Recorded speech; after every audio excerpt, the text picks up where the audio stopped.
Wow, this can't be a good thing. I guess I'll have to think twice about traveling now.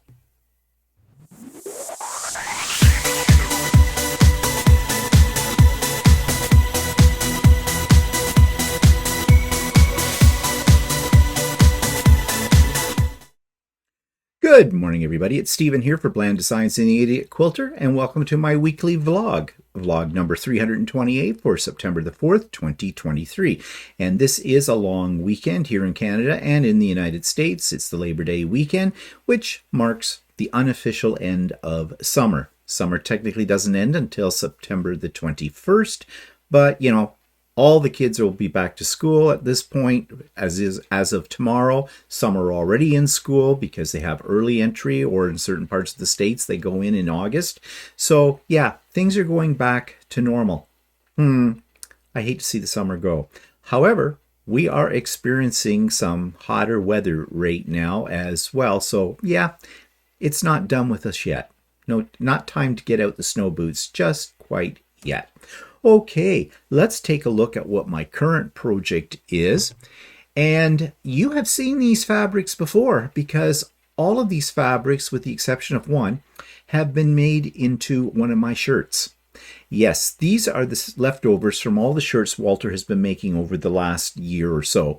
And he had a bunch of the scraps left, and I said, give them to me and I'll make them into a quilt. And this is the quilt that I created. Now, this is just the top.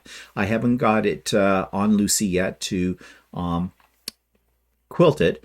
However, I will do that very, very soon. And when I do, I'm going to show it to you. And I'm going to, I think, take a picture of the quilt along with the shirts that these fabrics were used in. This was based on a free pattern from Moda. I forget what they call that center part of the quilt. That's the one, very famous one actually, very popular one that Moda has. And then I just built from that out. So it's a bit of an improv quilt as well.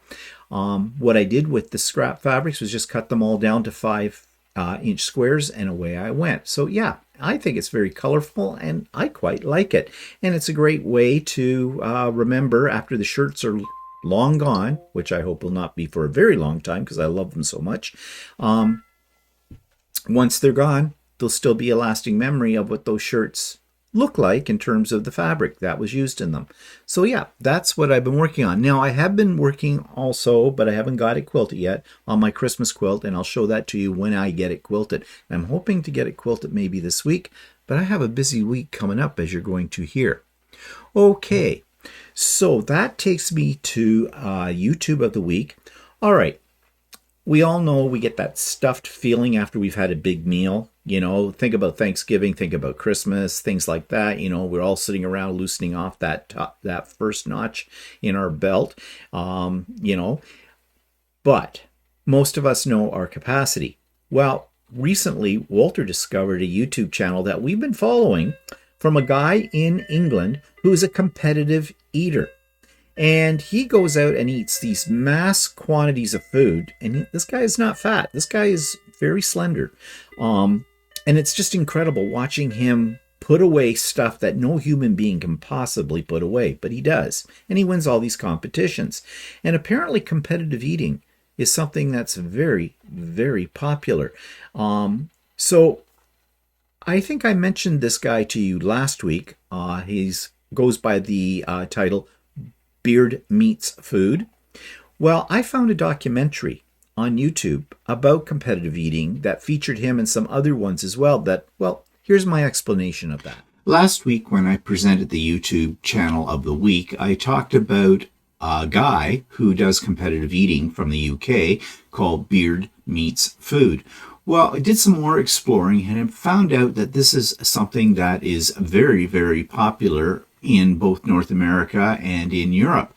And there was a documentary done by a channel called Only Human, and it was posted on YouTube, which gives you a whole background into some of the best competitive eaters, including the one that I talked about last week, Beard Meets Food. If you want to see what they go through, how they prepare themselves for this kind of thing, how they stay reasonably fit and skinny, and also the related health issues that come with eating mass quantities of food in a competition, then you may want to check out this documentary. And it's called How Harmful is Competitive Eating? Battle of the Super Eaters. There's a link for it in the show notes below, and I found it very, very interesting. And I think you will too. So check it out. So you'll find the link for How Harmful is Competitive Eating video in the show notes below. You'll also find other links of interest. Friends I have on YouTube channels that have YouTube channels. Yes, Rented Lips. I'm tripping all over them. You'll find a list of last week's videos on there, including Stephen and Walter Live. And you'll find a link for So with Stephanie and Stephen on Wednesday morning. This week, starting at 9 a.m. and running until approximately 4 p.m. Come and go as you please. But you're also going to find another link. Yes, it's that time again, Pop-Up Sew Day. So there'll be a Pop-Up Sew Day this coming Saturday, September the 9th, starting at 8 a.m. Eastern Time. Come and go as you please. And those of you that are on my mailing list, you will get very shortly an email with the link that's here in the show notes in that email for you as well. So I hope to see lots of you come out for the Pop-Up Sew Day if you can make it. And if you're new, all are welcome. You don't have to be a quilter to be part of the Pop-Up Sew Day. You don't even have to sew. You can be doing some other kind of creative hobby that you have as well. It's just a chance for you to get some things done, have some creative time for yourself, and to share with like-minded people as well. So hope to see many of you there this coming Saturday, September the 9th, starting at 8 a.m., but come and go as you please. Okay, so that takes me to looking out my window, and here's what the day is looking like. There it is. Yep, sun's coming up, and at the time that I took this picture, the sun is actually filtering through the trees at the front, which gives it sort of a heavenly glow, doesn't it? A promise of great things to come. The current temperature right now is 22 degrees C, but I think it's got a high today of, well, I don't know, high of 32. Oh my goodness. Yeah, we're getting the heat, I think, this week that a lot of other places in North America have been suffering from throughout the summer. We've been really lucky. It has been warm, but it really hasn't been like scorching. But I think this week it's our turn, because I've heard that at one point this week, with the humidex, we're supposed to go up to 40. Yeah, that's hot. And I know many of you have already experienced that. So yeah, maybe it's the last hurrah of summer. Could be. We'll see. Okay, so what's pissing me off this week? Okay, I have to do a retraction, and I don't usually do retractions. Last week on my What's Pissing Me Off, I talked about the fact that in the gay community, in the LGBTQ community, there's a lot of fuss that I didn't think was justified, meaning that the LGBT community is still complaining that we don't have this, we don't have that, wine. And I was saying, no, we've come a long way, baby. We have same-sex marriage. We have a human rights code that protects people in the LGBT community. In Canada, and I'm talking about Canada, basically you do not have to fear for your life. You do not have to pretty much fear any kind of discrimination. There's always going to be some, right? Because we can't avoid it completely. But we're not unlike any of the other groups out there that suffer from, discrimination either. But unlike some countries in the world, we don't have to fear a death penalty or being thrown into prison because of who we love, that kind of thing. I was wrong. And what I mean by that is this. We still have a long ways to go. We really do. I guess I lived in a little bubble. Okay, some of you are going to say, yeah, white, gay, male, entitled. Entitlement. White males, period, whether they're gay or they're straight, we get it in the throat all the time, don't we? In today's civilization, we're blamed for everything. We're blamed for why women don't get equal pay and why they're treated like dirt. We get blamed because we're white. So we feel we're superior over any other ethnicity. If you're white, male, gay, you're also blamed for the fact that you're not doing enough to help the transgendered people out, the non-binary people, all this kind of stuff. And it's easy for me to fall back on and go on the defensive and turn around and say, yeah, well, I'm a 66-year-old man. I came of age during the AIDS epidemic. I saw people I knew and friends die, lots of them because of that. I saw how governments in both the United States and Canada were ignoring the whole problem. I fought for to be included in the Human Rights Code in Canada so that we wouldn't be discriminated against in our jobs or anywhere else in society, where we could not be penalized by the criminal code. I fought for equal rights when it came to marrying, same-sex marriage and that kind of thing.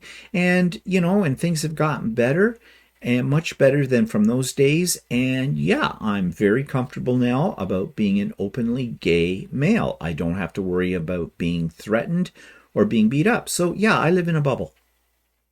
Because that's not the case for other groups that fall underneath the LGBTQ umbrella. For example, transgendered people. Transgendered people are still being discriminated against. There's battles over which washrooms they can use, a basic human function, and they are denied the right to use a bathroom based upon because they identify with a sex they were not biologically born into. People probably do that because they don't understand. And I'll be very honest, I don't understand their plight either, because I am very happy being male. Never wanted to be anything else but. However, that's a closed-minded kind of thing. I need to keep my mind open. Now, I don't have a problem with transgendered people. I believe it is truly that they are trapped in the wrong body.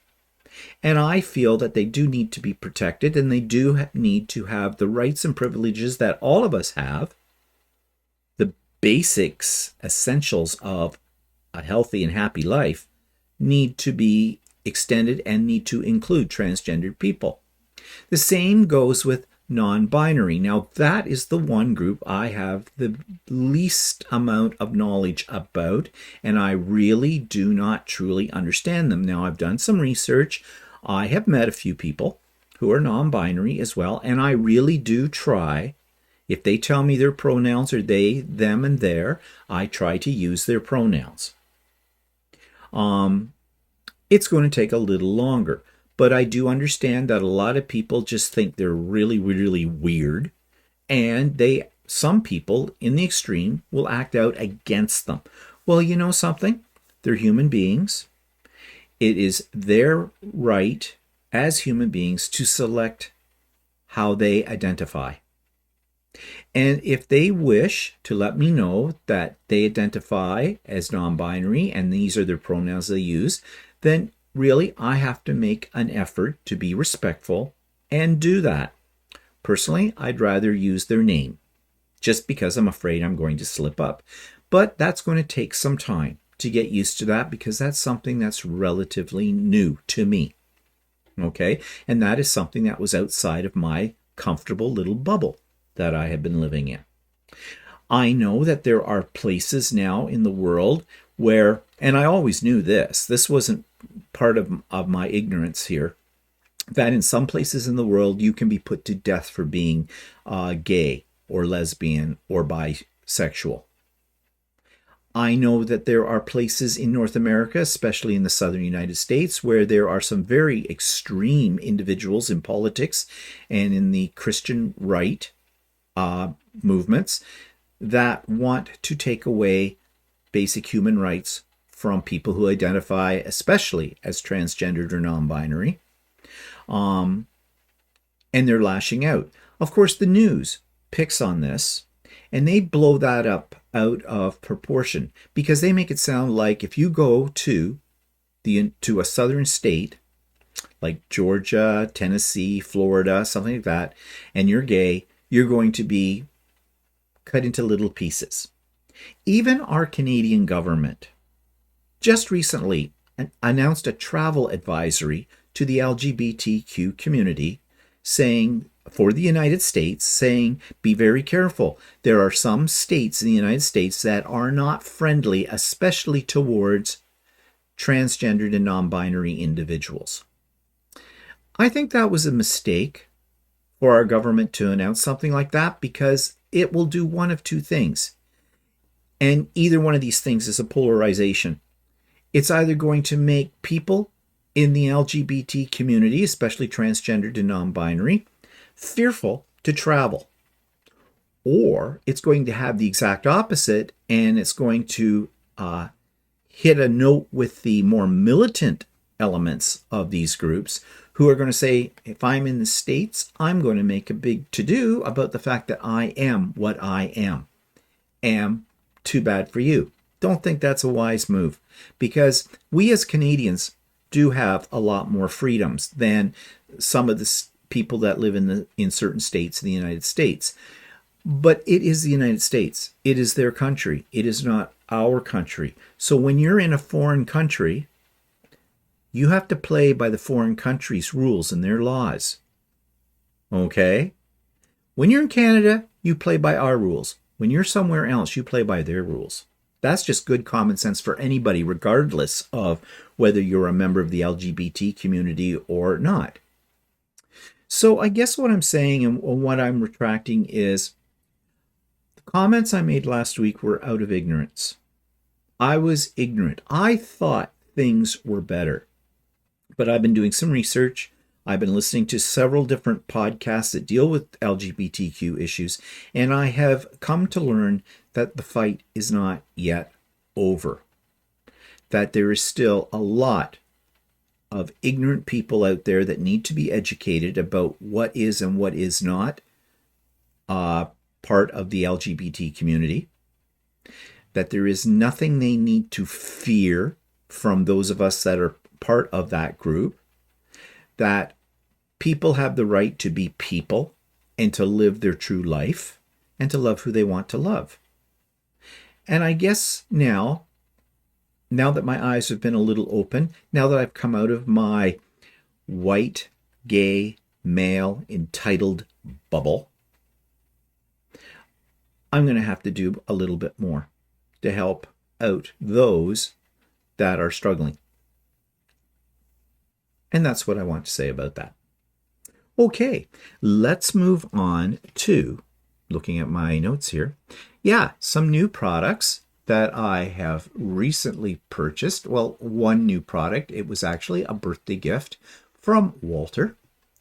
And we just got around to getting it. And that's a couple of these. I'm only showing you one at the moment, but you know, you get the point. They both look the same. It's an Alex drawer unit. Yeah, from IKEA. Big deal, eh? Yeah, it is a big deal. Because in this spot and the other spot, I had some mismatched cheap old plastic bins, and they just looked like crap in my sewing room. And I wanted to make things a little bit more uniform in their look, because I have another one of these Alex units in another part of the room that holds all my embroidery threads. And so we went off to IKEA on the weekend, and we picked up, Quilter gave these to me for my birthday, which was last July. It was past July, but whatever. Better late than never. Okay, we just never got around to it, really. And then, of course, there is some assembly required on these. And Quilter did. He put them together this weekend, and I've got them all organized, and I'm very happy with them. Now what I need to do is at some point in time buy some of the lower standing Alex drawer units to go under Lucy and get rid of all the mismatched plastic crap that I have under there now. Make that a little bit neater. I really need to actually go through Lucy's room and clean up a lot of stuff, because it's becoming an area where, well, I pile up my quilts there. I got to do something else about that.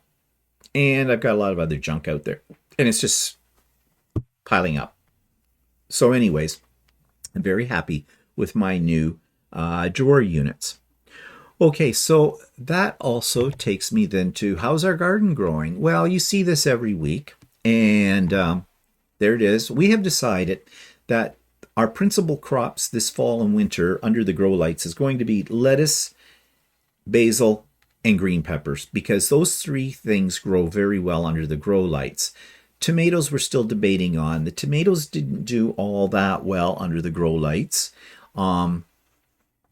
And there might be a couple of other things we'll try and see how they work out as well. But lettuce for sure, because, well, you know what the price of lettuce is. It all went up during COVID and all that kind of stuff. It's never coming down in price again.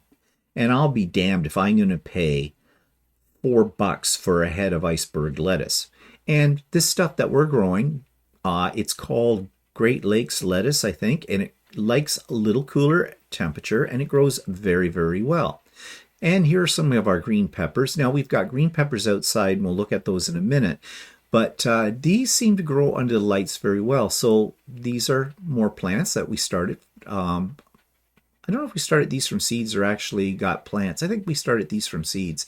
And they're going to do very well. So we'll have lettuce and green peppers anyways. And possibly do some onions as well because they seem to survive too. So we have the fixings for salads, which is good because you want to eat lots of green stuff in the winter. It's healthy. So thinking of saying of healthy, oh my goodness.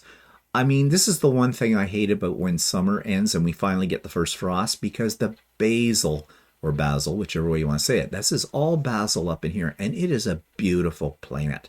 It is lusciously green. A few little yellow leaves back there, ignore those. And I love having fresh basil, and I will use it in everything. I use it in my salads, and I use it in, pasta sauces, things like that. And of course, I haven't done it yet. I've got to do it. I want to make some pesto. And you need about 3 cups or more of fresh basil for that, and some pine nuts. Got to get some pine nuts. But really, you can freeze it. So I should do that this week. I should go out and get some pine nuts and that and really make a concentrated effort to make some pesto. And because I like pesto. So these are doing really well. And the thing is, I'm going to try just before when it starts to get a little bit on the cooler side at nights and things like that, I'm going to kind of uproot some of these or bring in the pot and see if we can grow these, keep them alive under our grow lights. I have a feeling they probably won't do that well, but that's okay because we have seeds for basil and we'll just plant those because they do well under grow lights. So we'll have that in the winter too. Green peppers I was mentioning before. Well, you can see on this plant, we still have some flowers coming on. Now, whether or not we're going to get much from this because, the season is leaving us, but we might try to bring these in too, although we've got the other ones underneath that have started, but we'll see. Now, there are some little green ones. You can't see them in this picture, but there's one under here that are coming on. So we will pick those soon and use those.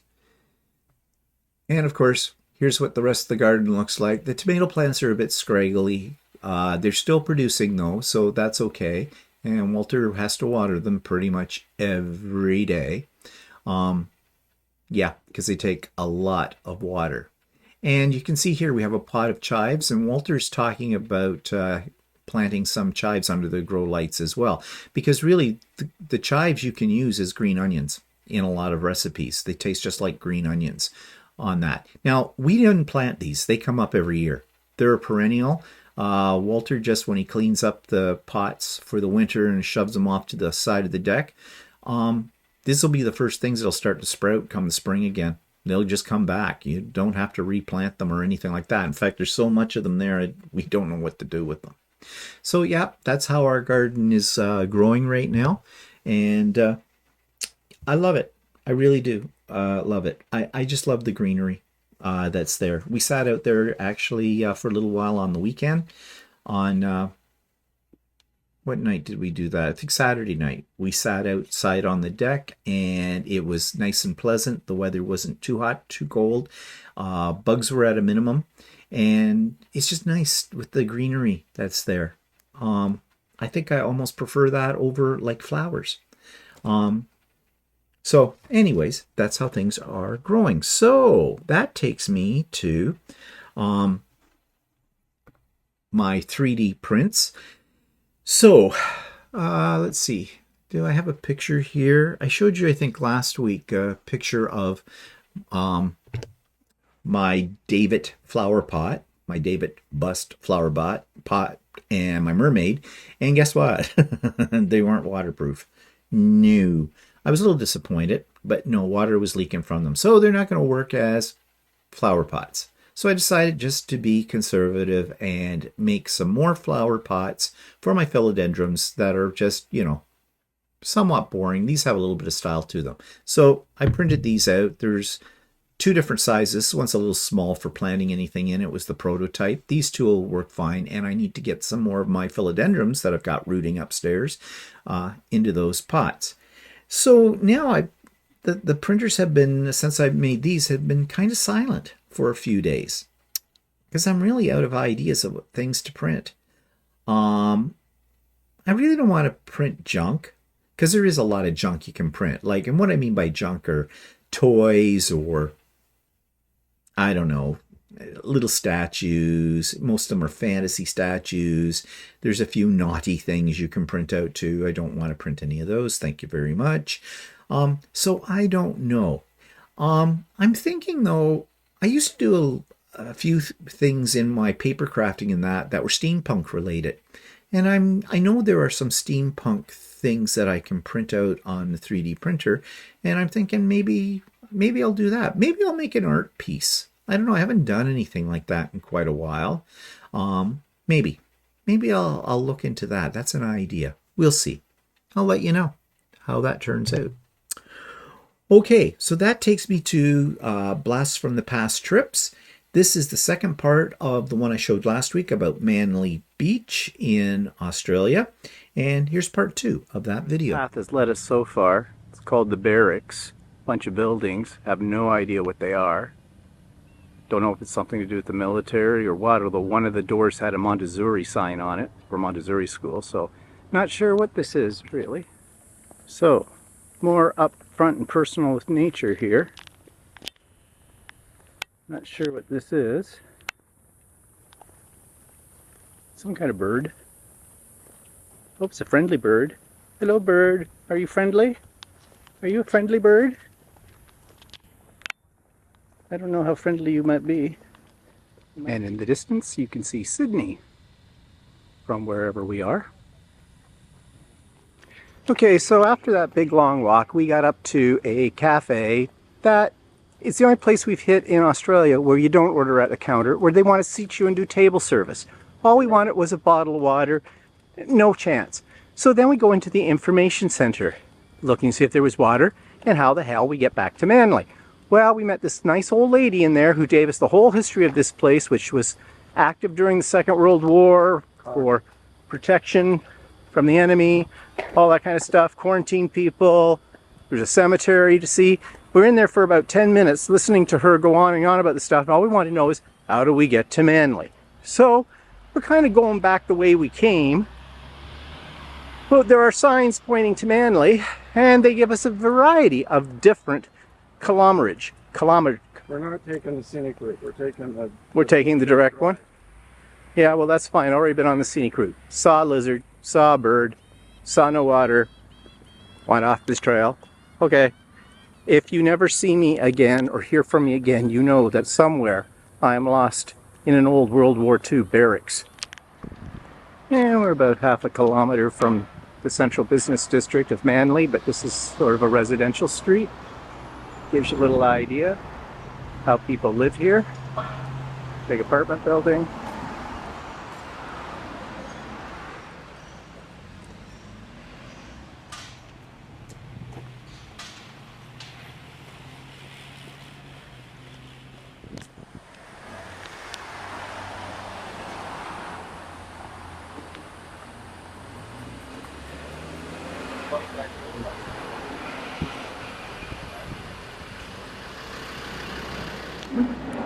So for today for lunch, after our little trek through the woods, and up to that old World War II installation down back in Manly. We stopped at an Italian cafe, and although we had pizza last night, today we're having for lunch calzones and beer. This is, by the way, what they call a schooner. It's sort of like a half pint, but not. Well, it's a 3/4 pint. More of a 3/4 pint, Walter says. So whatever, it seems to be the most popular size that they have around most of these places is a schooner. If you ask for half pint, they don't really know what you're talking about. And it's inside this restaurant. It's kind of a nice little place. Prices aren't out of the way for this kind of place. Okay, so now we're leaving Manly Beach and heading back on the ferry to Sydney.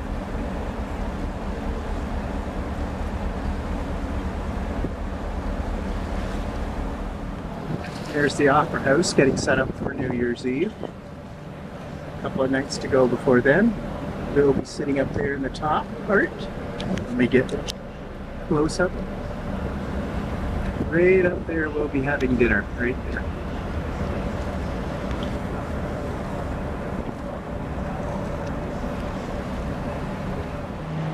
So here we are waiting for the train to take us from Central Circular Queue down to Town Hall, which is only about 2 stops away. It's really not a subway system, it's a train. They don't really have it downtown. They have a bus system downtown, but the trains really take you to the outlying areas.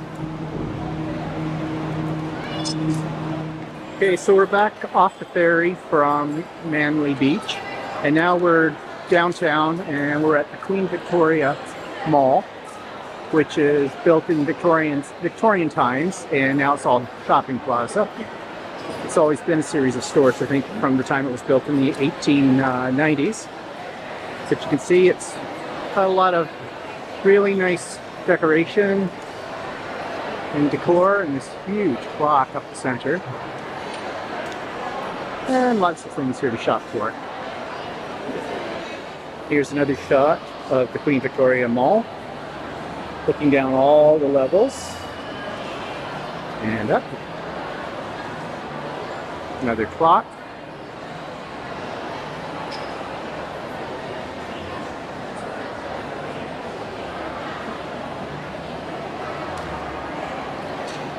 Really quite beautiful.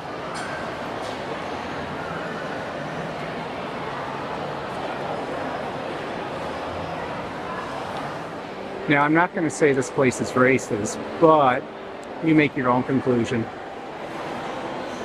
This clock is kind of neat. See, it's animated. Little sailboat over on the far side is going around.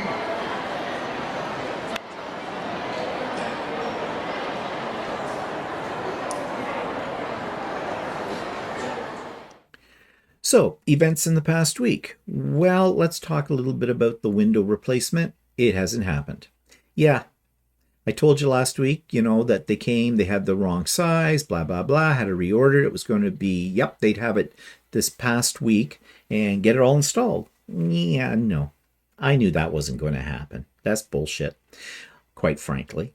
And, Walter's talked to Aurora, the place that is the one that got all our money for this, and they're working on it. Going to get it to us. That the company that makes the window tells Aurora, they'll have it as soon as possible. I'm going to tell you, I'm going to make a prediction right now. Here's what's going to happen. They haven't ordered it. We're going to find out it hasn't been ordered until about, come the end of this month probably. Then they're going to have to put in the order. Then it's going to take weeks for that. And by the time it actually comes through, if it does come through, it's going to be too cold for them to install it. And so then it'll be a year. Yeah. Come January, it'll be a year since we started this whole process to get this stupid window replaced. Not a happy camper. Not sure what I'm going to do right now. I don't know what I can threaten people with. Yes, because it's come down to that. Threatening. I mean, you can say the Better Business Bureau. Everybody knows the Better Business Bureau is useless. It's a useless agency. They do nothing. Consumer Affairs, Canadian Consumer Affairs, don't know if that'll have any effect. possibly a few nasty notes on their web page, if they have a Facebook page or a Instagram or X. That's what it's called now, isn't it? Twitter is now X account. Sometimes that works very effectively with companies because we've done that in the past with a few other problems we've had with other places. I don't know. I really don't know what our avenue is right now. But I haven't given up the fight yet, that's for sure. So, keep you posted on how that all works out. We went out for dinner with Walter's Sewing Group on this past Wednesday night. Went to a steakhouse place in our area called Baton Rouge. Not one of my favorite places. It's okay. But, you know, if I'm going to go out and have steak or something like that, I'd rather go to the Keg than Baton Rouge. Not that there's anything wrong with Baton Rouge. I just prefer the Keg for some reason. However, we went there because that's where the group wanted to go. I guess they have really good ribs. Walter had the ribs. Several of them had the ribs. And they did look good. And I like ribs. But I don't usually order ribs out in a restaurant because I'm messy. And ribs are messy. And I'd be just like a 2-year-old in a high chair with everything all over me. Yeah, it would not be a pretty sight. No, need adult bibs. Oh, actually, they have those, and they're usually used in a nursing home. Okay, maybe we won't go that route.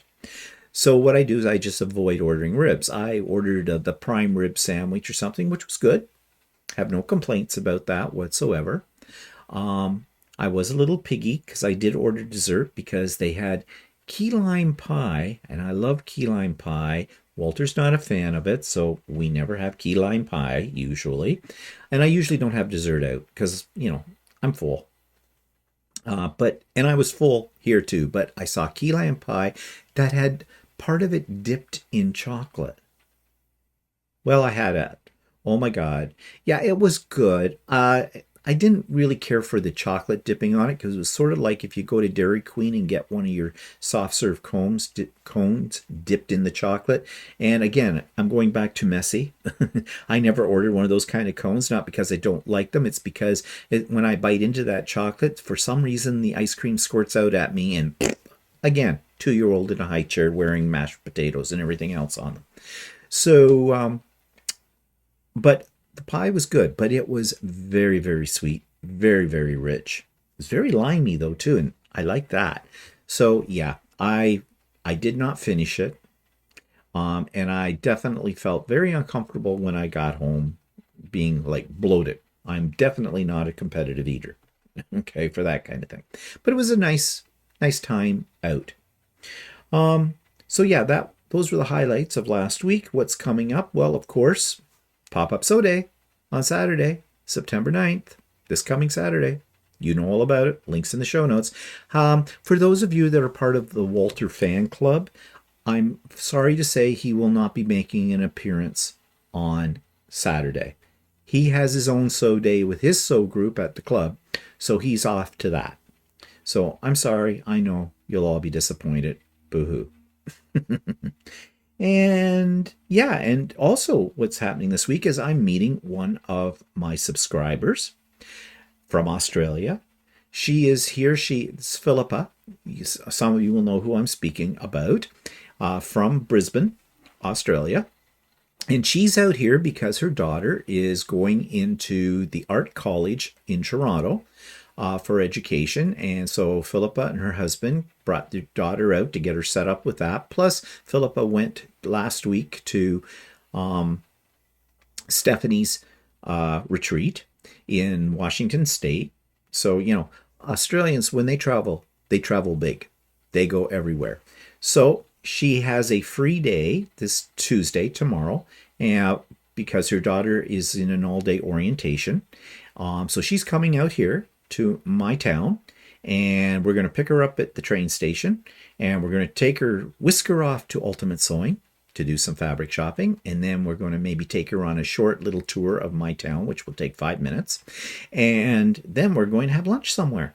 And so we're going to spend the day with Philippa, and it's going to be great. I enjoy meeting people from, that are subscribers, and even more so because she's from my favorite place in the world, Australia, as well. And you know how I love Australia and the Aussies. So that's going to be really neat to do. And yeah, I guess that's all that's coming up this week. So I hope you have a great week, and we'll maybe see you on Wednesday, some of you. And I hope to see a bunch more of you on the Pop-Up Sew Day on Saturday. Have a good one. Bye for now.